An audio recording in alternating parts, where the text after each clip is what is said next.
An emotional outburst today in the Michael Jackson wrongful death trial. A nurse practitioner broke down and sobbed as she testified at the end of today's proceedings. Michael Jackson's. More than a decade after the world stopped in disbelief at the news of Michael Jackson's death, one question still refuses to disappear. How could the biggest entertainer on the planet, a man surrounded by security, assistants, doctors, and unlimited resources, lose his life inside his own home? For years, countless rumors have flooded the internet, each claiming to reveal what really happened during those final hours. Some point to conspiracy theories, others blame overwhelming pressure, while many focus on the doctor who stood beside Jackson during the most critical moments of his life. But hidden beneath the headlines is another perspective that quietly resurfaced during courtroom testimony, one that painted an unsettling picture of a man desperately searching for something most people take for granted every night: sleep. Long before the emergency call was made, before paramedics raced through the gates of his rented mansion, and before millions of fans gathered outside hospitals praying for a miracle, there were repeated warnings that something was terribly wrong.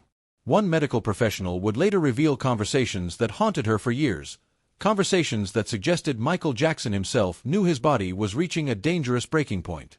According to her testimony, he described strange sensations coursing through his body, one side feeling unbearably hot while the other became freezing cold. He wasn't simply complaining about another sleepless night. He sounded frightened, confused, and desperate for relief.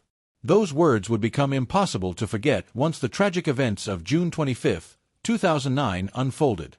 What followed inside that Los Angeles mansion wasn't just the collapse of a global superstar.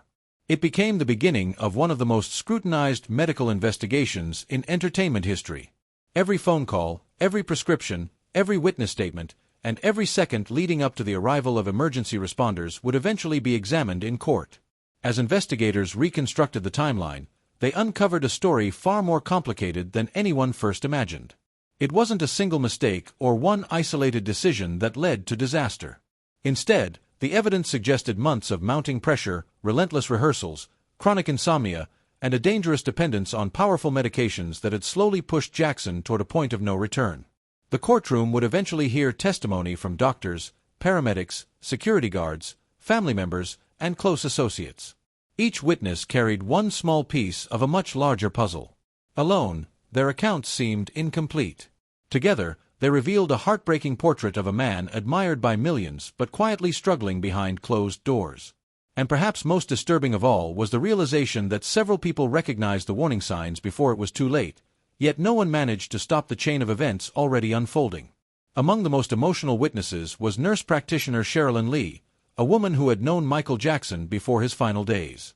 Unlike many who entered his life because of fame or financial opportunity, Lee described her relationship as one built on trust. She recalled how Jackson often sought her advice for natural approaches to improving his health instead of immediately turning to prescription medications. But as preparations intensified for his highly anticipated return to the stage, something changed dramatically. According to her testimony, Jackson became increasingly consumed by one overwhelming problem. He simply could not sleep. Night after night passed without meaningful rest, leaving him physically exhausted and emotionally drained. Lee explained that he repeatedly asked about Propofol, a powerful anesthetic normally reserved for surgical procedures performed in carefully monitored hospital settings.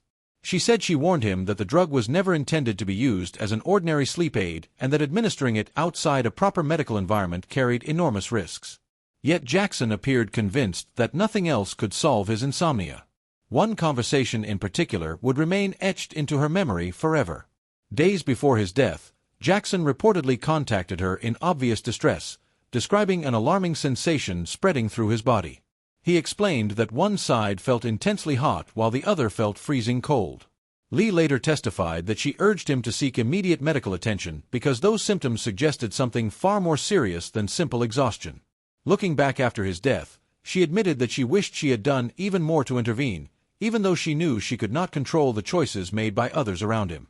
Her testimony was difficult to hear because it portrayed a man desperately asking for help while simultaneously rejecting the very warnings that might have saved his life. It also introduced a troubling question that would echo throughout the trial. How had an operating room anesthetic become part of Michael Jackson's nightly routine? That question led investigators toward Dr. Conrad Murray, the physician hired to oversee Jackson's health during preparations for the ambitious London concert residency.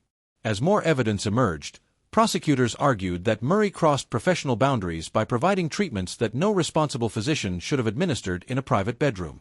The defense presented a different narrative, suggesting Jackson exercised enormous influence over those around him and insisted on receiving the medication he believed he needed. Regardless of which interpretation people accepted, one fact remained impossible to ignore. The search for sleep had evolved into something extraordinarily dangerous, and the consequences of that pursuit were about to shake the world in ways no one could have imagined. The focus of the investigation shifted dramatically once emergency personnel arrived at Michael Jackson's rented home on Carolwood Drive. By then, every passing second mattered, yet the accounts later presented in court suggested that valuable time had already been lost. Veteran paramedics Richard Seneff and Martin Blunt described entering the bedroom to find a scene that immediately raised serious concerns. Jackson showed no signs of normal responsiveness, and the physical condition they observed appeared inconsistent with the explanation they initially received. His pupils were fixed and dilated, his skin felt cool, and there was little indication that his heart had only recently stopped. Those details, while technical, became enormously important because experienced emergency responders rely on such observations to estimate how long a patient has been in cardiac arrest. As prosecutors reconstructed the timeline, they argued that these observations conflicted with Dr. Conrad Murray's version of events. Even more troubling was testimony suggesting that Murray failed to immediately disclose one critical fact to the emergency team: the use of Propofol. Instead, witnesses testified that only limited information about other medications was initially shared. Inside a medical emergency, accurate information can shape every treatment decision. Without knowing exactly what substances may have entered a patient's body, doctors are forced to work with incomplete information while precious minutes disappear. That omission would later become one of the central issues examined throughout the trial. The emergency responders also described Murray's behavior as unusually frantic. According to testimony, he appeared visibly distressed, sweating heavily while trying to explain what had happened. Yet alongside that panic were observations that prosecutors believed painted a troubling picture. Witnesses claimed Murray gathered medical items from inside the room before authorities had fully documented the scene. Prosecutors argued these actions suggested an effort to remove or organize evidence instead of focusing exclusively on emergency care, while the defense maintained that Murray was acting under extraordinary pressure during an unimaginable crisis. Regardless of interpretation, those moments became intensely scrutinized because every action inside that bedroom would later be dissected frame by frame inside a courtroom. The more investigators examined the timeline, the more they realized that understanding exactly what happened before the 911 call would become essential to determining responsibility. What had initially appeared to be the sudden loss of an international icon was quickly evolving into a criminal investigation that would capture worldwide attention. When Michael Jackson finally arrived at UCLA Medical Center, the responsibility shifted from the private residence to one of the nation's leading emergency departments. Doctors who later testified described an atmosphere of urgency as medical teams worked relentlessly to revive one of the most recognizable people in history. Emergency physician Dr. Michelle Cooper told the court that Jackson was already in extremely critical condition upon arrival, prompting an aggressive resuscitation effort despite the grim circumstances. Medical personnel continued attempting to restore circulation because of Jackson's extraordinary status and because every possible measure deserved to be exhausted. Yet even as doctors fought to save his life, they faced another challenge. They still lacked complete information about what had occurred before the ambulance reached the hospital. Cooper testified that the medical history initially provided did not include the administration of Propofol, a fact prosecutors argued significantly affected the emergency team's understanding of Jackson's condition. Other physicians echoed similar concerns, explaining that knowing exactly which medications had been administered could influence diagnostic decisions during resuscitation. Although every available intervention was attempted, nothing succeeded in reversing the damage that had already occurred. Jackson was ultimately pronounced dead that afternoon, sending shockwaves across the globe. Within minutes, television networks interrupted regular programming, social media exploded with disbelief, and thousands of fans began gathering outside the hospital hoping the reports were somehow mistaken. While the public struggled to process the unimaginable loss, investigators immediately began assembling evidence inside the Carolwood residence. Toxicology experts, forensic specialists, detectives, and prosecutors all focused on one essential question: what exactly caused Michael Jackson's heart to stop? The answer arrived through the testimony of forensic pathologist Dr. Christopher Rogers, who performed the official autopsy. After reviewing toxicology findings and examining all available medical evidence, Rogers concluded that the cause of death was acute propofol intoxication combined with the effects of other sedative medications. Just as significant was the manner of death listed on the official report, homicide. In legal terms, that classification did not automatically imply intentional murder. Instead, it reflected the conclusion that another person's actions directly contributed to Jackson's death. Rogers also rejected suggestions that Jackson could realistically have administered the fatal dose to himself under the circumstances described. His testimony provided prosecutors with one of the strongest scientific foundations of the entire case. What had begun as widespread speculation was now supported by forensic evidence presented under oath. Still, even with an official cause established, another question continued to haunt both investigators and the public alike.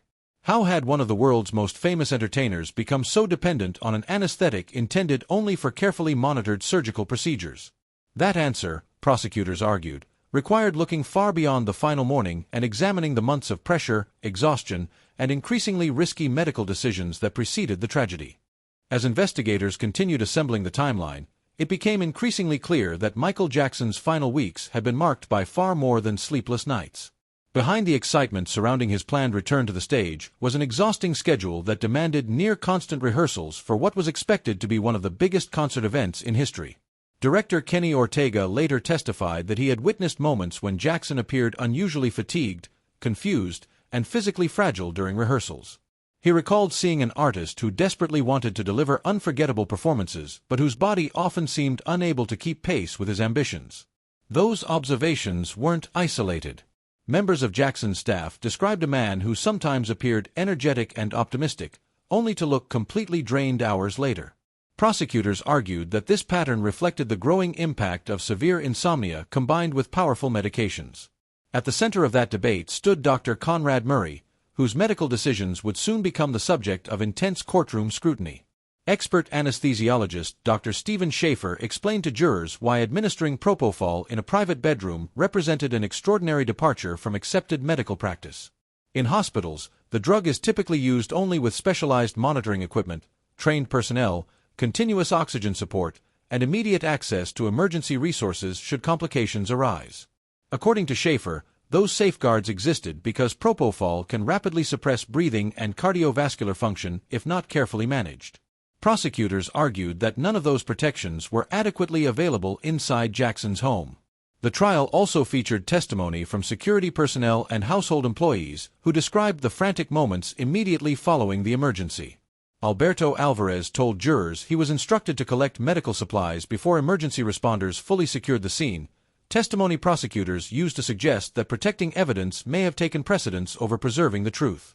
Chef Kai Chase described hearing urgent cries for help that shattered what had begun as an ordinary morning inside the mansion. Security Director Fahim Mohammed remembered seeing Jackson lying motionless while frightened family members struggled to understand what was happening. Their testimonies added emotional weight to the medical evidence, transforming technical courtroom discussions into deeply human moments that revealed how many lives were permanently changed within a matter of minutes. As witness after witness took the stand, prosecutors built a narrative centered on repeated professional failures, while the defense argued that Jackson's long-standing struggle with insomnia and his determination to sleep complicated every decision surrounding his treatment. Jurors were left to consider not only the science behind the medications, but also the difficult question of where personal responsibility ended and professional responsibility began. For Michael Jackson's family, however, the courtroom was never simply about medical protocols or legal arguments. It was about understanding how someone they loved could disappear so suddenly despite being surrounded by people entrusted with his care. Katherine Jackson spoke emotionally about the overwhelming demands placed upon her son as preparations intensified for the "This Is It" concerts. She believed enormous commercial pressures had contributed to an environment where his health became secondary to the success of an enormously valuable production. Jackson's children also brought a deeply personal perspective to the proceedings. Prince Jackson described memories that reflected not the global superstar known by millions, but the father he admired behind closed doors. His testimony revealed moments of fear and uncertainty that no child should experience, reminding everyone in the courtroom that beyond the headlines stood a family forever changed by unimaginable loss.